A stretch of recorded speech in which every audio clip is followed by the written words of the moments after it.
తమిళనాడులో హిందీని వ్యతిరేకిస్తారు, కానీ తమిళ సినిమాల్ని మాత్రం హిందీలో డబ్ చేస్తారు. తమిళులకి హిందీ వద్దులే కానీ హిందీ వాళ్ళ డబ్బులు కావాలని మాట్లాడతారు. ఎంత చిల్లర మాటలయ్యి. తమిళోళ్ళు తమిళంలో సినిమాలు తీసి హిందీ బెల్ట్ లో హిందీలోనే రిలీజ్ చేస్తున్నారు అనమాట. అంటే అక్కడి భాషను గౌరవించినట్టు, అక్కడి యొక్క సంస్కృతిని గౌరవించినట్టు. తమిళ తీసి మీరు తమిళనే చూడండి రాని నార్త్ ఇండియా వాళ్ళకి తమిళనాడు వాళ్ళు చెప్తున్నారా?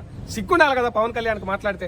ఆంధ్రప్రదేశ్ లో ఉద్యోగాల గురించి కావచ్చు, ఇండస్ట్రీస్ గురించి కావచ్చు, అన్ఎంప్లాయ్మెంట్ గురించి కానీ ఎక్కడైనా మీరు చూస్తుంటే రాసి పెట్టుకోండి, ఒక్క మాట కూడా మాట్లాడు.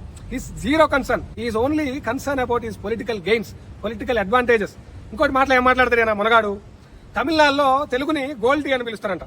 తెలుగుని తిరగలేస్తే గోల్డ్ టీ అని వస్తుంది అనమాట. వాళ్ళు అదొక డెరోగేటరీ వర్డ్. అంటే తెలుగు వాళ్ళ మీద ఉన్న కోపం కావచ్చు, లేకపోతే తెలుగు వాళ్ళ మీద ఉన్నటువంటి చిన్నపాటి ఏదో అసహనం కావచ్చు, వాళ్ళు గోల్డ్ టీ అని పిలుస్తారని ఈయన తమిళనాడులో ఎక్కడో ఒక మీటింగ్ లో మాట్లాడుకుంటా వాళ్ళు మన గోల్డ్ టీ అని పిలుస్తారు, మన ఎగతాళి చేస్తారని మనగాడు మాట్లాడతారు అనమాట.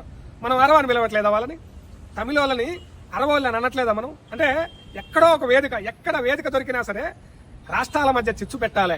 ప్రజలు ప్రశాంతంగా ఉండొద్దు అనమాట. ప్రజలు మతం పేరు మీదనో లేకపోతే ఏదో ఒక విశ్వాసం పేరు మీదనో భాష పేరు మీదనో తన్నుకొని సావాలన్నమాట.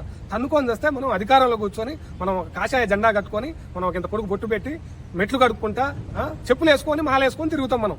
మనకి ఎంతసేపు రాజకీయం కావాలన్నమాట.